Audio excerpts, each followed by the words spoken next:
Hello बच्चों।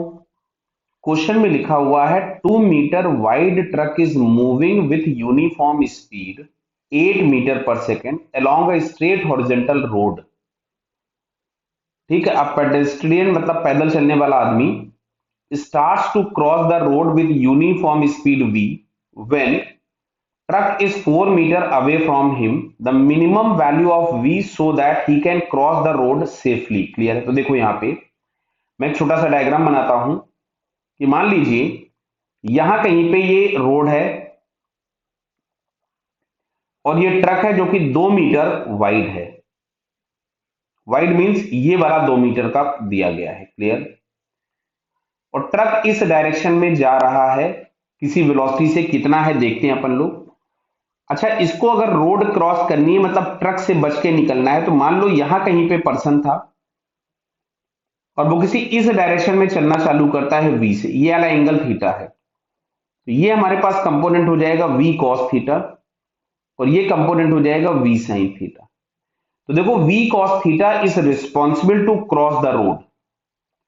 तो जो रोड क्रॉस करने में टाइम लगेगा वो t हम लोगों के पास लगेगा 2 मीटर का विड्थ है divided by v cos theta.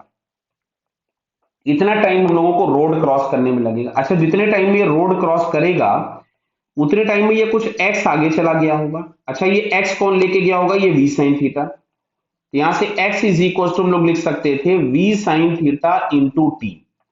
तो ये हम लोगों के पास आ जाएगा यहां से v sine theta into T, और t की जगह हमारे पास आ रहा था 2/v cos थीटा। तो देखो v से v तो कैंसिल हो गया, इसको हम लोग लिख सकते थे 2 sine theta upon cos theta. Clear? ये हम लोगों के पास x आ गया। अब आते हैं, अच्छा हम लोग वापस, ट्रक चल रहा था 8 मीटर पर सेकंड से, कितने से? 8 मीटर पर सेकंड से। अब पर्सन यहां पहुंच गया, तो ट्रक को कितना डिस्टेंस कवर करना है? ये पहले तो 4 मीटर का डिस्टेंस जो ये था ये वाला, और प्लस ये जो x जितना आगे चला गया है वो और ट्रेवल करना है इन दिस टाइम, क्योंकि टाइम आपके पास इतने में ही पहुंचना है। क्लियर है?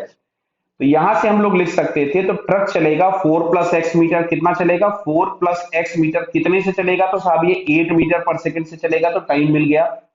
और ये टाइम तुम्हारे पास होना चाहिए 2/v cos थीटा के बराबर, क्योंकि दोनों टाइम तो सेम लग रहे हैं ना। जितने टाइम में ट्रक यहां पहुंचे उतने ही टाइम में ये वाला पर्सन भी यहां पहुंच जाए, तो दोनों टाइम बराबर हो गए। अब इसको क्या करते हैं, एक काम करते हैं, दोनों का क्रॉस मल्टीप्लीकेशन कर देते हैं पहले। तो यहां से हम लोगों के पास मिलता है ये 4v cos theta plus xv cos theta बराबर 16। क्लियर है? तो ये आ गया आपके पास 4v cos थीटा। अच्छा, प्लस x की वैल्यू हम लोग रख दे, तो x बराबर आ रहा था 2 sine theta upon cos theta into v cos theta. Clear है? ये मैंने x की वैल्यू पुट की है, ये यहां पे हम लोगों ने निकाल रखी थी इधर बगल में, ये देखिए, इज इक्वल्स टू 16। तो cos थीटा से cos थीटा कैंसिल हो गया, तो ये आ रहा है 4v cos theta plus 2v sine theta is equals to 16। तो यहां से हम लोग अगर देखें तो एक काम करें, इसमें से पहले हम 2 में से कैंसिल कर दें, तो ये आ गया 2 और ये हो गया 8। क्लियर? तो ये आ रहा है 2 times v cos theta plus sine theta is equals to 8। तो इसमें से हम लोग एक काम क्या करते हैं, v यहां पे भी था तो v अपन ने कॉमन निकाल लिया, तो ये आएगा 2 cos theta plus sine theta. तो 2 cos theta plus sine theta बराबर 8। तो v इज इक्वल टू मिलेगा 8/2 cos theta plus sine theta. अब ध्यान से सुनना, अब ये आ गई ट्रिग्नोमेट्रिक आइडेंटिटी। तुमसे पूछा है v का मिनिमम वैल्यू चाहिए, मतलब इसका मैक्सिमम होना चाहिए। तो ये हम लोगों को पता है a sine theta plus b cos theta की मैक्सिमम वैल्यू होती है root of a square plus b square. तो यहां मिलेगा आपको 2 का स्क्वायर प्लस 1 का स्क्वायर, मतलब 8/√5। तो ये हम लोगों के पास फाइनल आंसर होगा, दिस इज द मिनिमम 8/√5। तो यहां पे हम ऑप्शन में चेक करें तो 8/√5, तो भाई 8/√5 पहले से तो कोई नहीं दिया है, √5 की वैल्यू होती है 2.2 समथिंग, तो ये जो भी आंसर आएगा that should be less than 4। तो 4 से छोटा आंसर अगर हम नियरेस्ट देखें तो ये वाला है, बाकी आप इसको सॉल्व कर लेंगे तो 3.57 आपको हो सकता है एग्जैक्ट वैल्यू मिल जाए।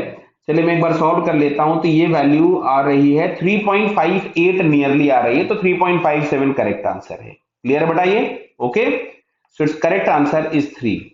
All the best.